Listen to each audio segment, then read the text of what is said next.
Bruce Johnson, president and founder of BizScalers and the BizScalers Club, and today I want to talk to you about how to create job descriptions that actually deliver great performance.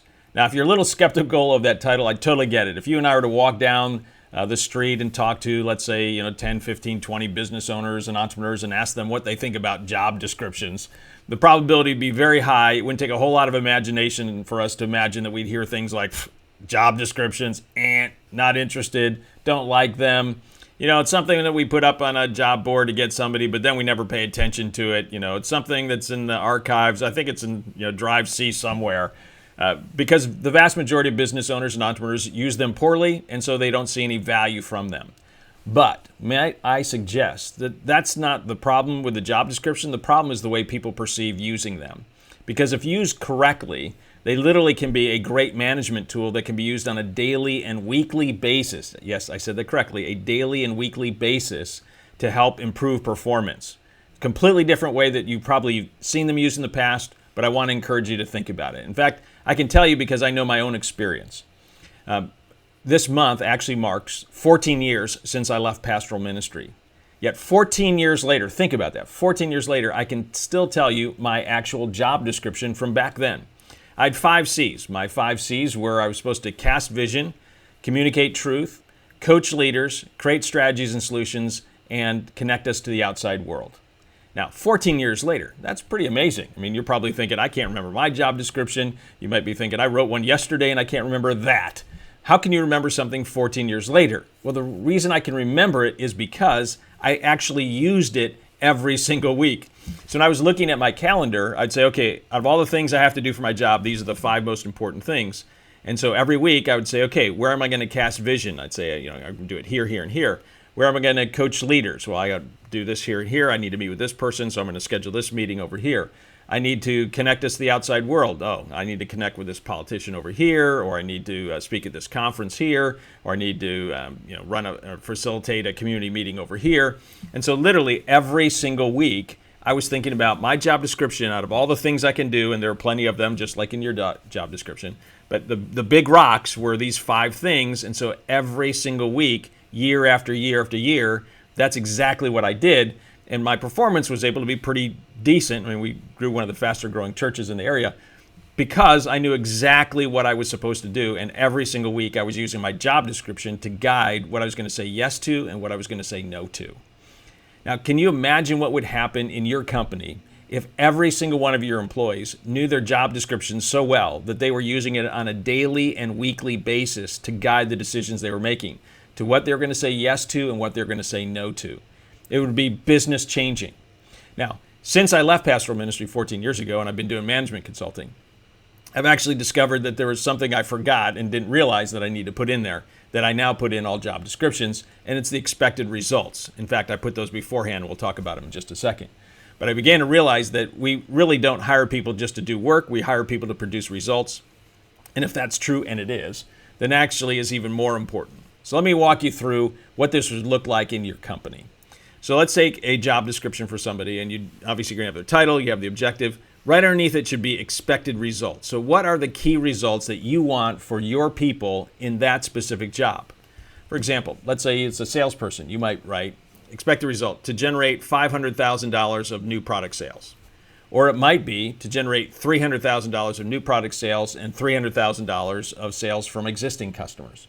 Or it might be to get 20 new accounts at an average value of $25,000 per account. Or it might be to generate $100,000 of sales from new product X that we're introducing in April. Whatever it would be, you put those expectations right at the top before you even get to key responsibilities. Right? It's easy to say, your job is to network and it's supposed to prospect and you need to follow up on leads and you need to close leads. It's normal. Everyone's got those things in there.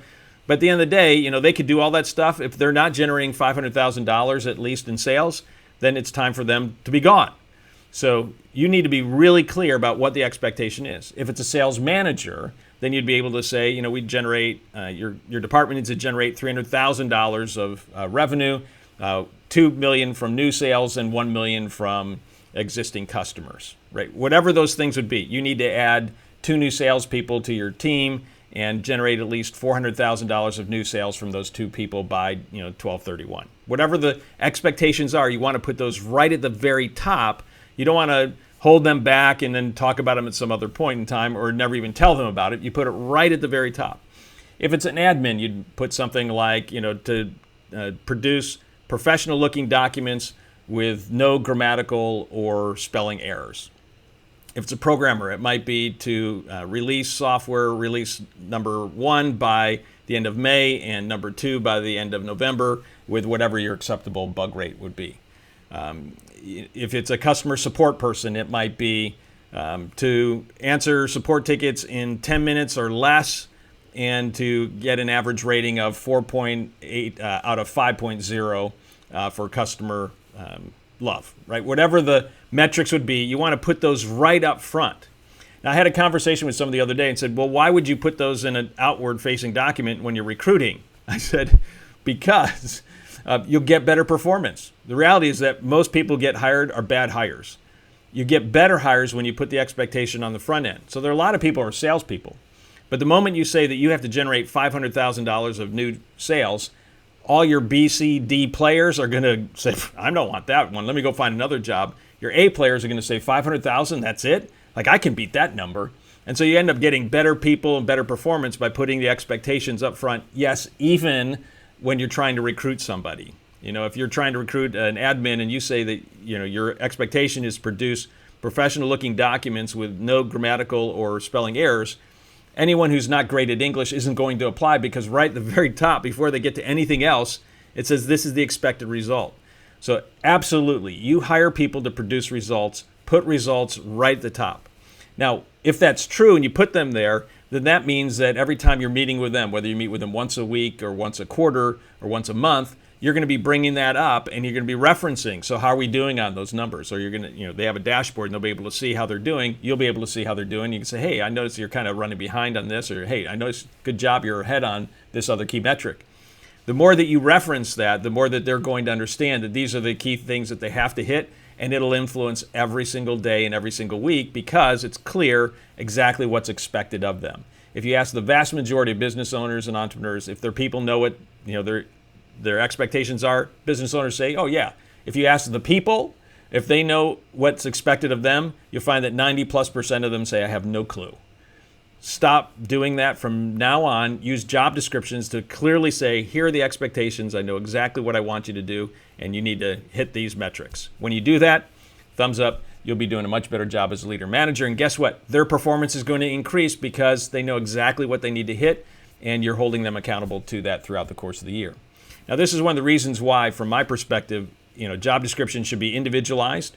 So that you could have, for example, 2 different programmers, same level, but the expectations of the results might be somewhat different. 3 of the 5 might be the exact same ones, but they might have something that they need to work on or develop on, or you might need them to take a different part or lead on the team, and so you might have 1 or 2 that might be different. So everybody should have their own job description. It should be updated every single year during the job evaluation process, and it should be absolutely clear over the next 12 months, here are the expected results that I have for you. And then you hold them accountable to that, increase performance all the way around. Then the next part then would be then you get to your key responsibilities. And the major mistake I see here is that people put way too many items on the expected thing because they're afraid, like if I don't list something, then they're not going to do that thing. What happens when you put a list of 20 or 30 or 40 things? I saw one yesterday with 50 items on it. Listen, nobody can keep track of that in their head. They just can't. And it's going to set them up for failure. In general, most people can remember 3 to 5 items. Once you get to 6 or 7, they tend to forget. So try to keep it to 3 to 5 big items, maybe 3 or 4 items underneath each one if you want to add some more detail. But don't make these long lists of 15, 18, 30, 60 different items. No one will ever operate that way. Like, I had a lot of things on my job, but I remember there were 5 key things, right? Just focus in on the 3 to 5 big rocks. They need to know. That makes it operative, and that way every week when they're looking at their calendar, every day when they're thinking about what I need to do, what I shouldn't do, they're going to have something that they can go, okay, I should do this, I should not do that, because this fits in my job description, this doesn't. So if you want to radically change performance in your business, and by the way, if you want to go much deeper in this, you can check out the BizScalers Club at scalingclub.com. I would encourage you to make these simple tweaks. Make the decision to put expected results right at the top. Get absolutely clear on that. List them out, and every year adjust them. Make sure that they're adjusted to the individual, and then hold them accountable to that. Every time you meet with them, once a week, once a month, once a quarter.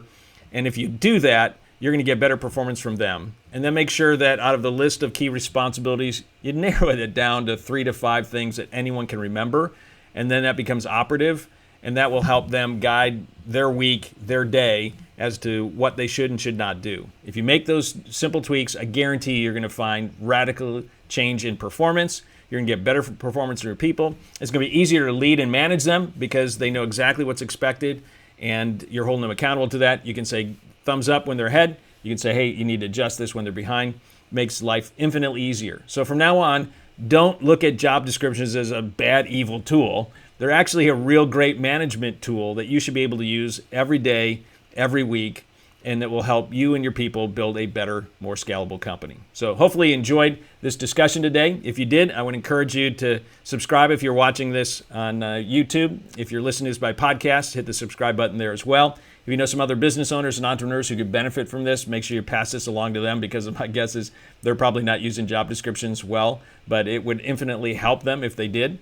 And then make sure you come back week after week. My commitment to you each and every week is to offer actual content that will help you grow and scale a great business. If you want to go deeper, make sure you check out the BizScalers Club at scalingclub.com. And until then, to next week, to your accelerated success, Bruce out.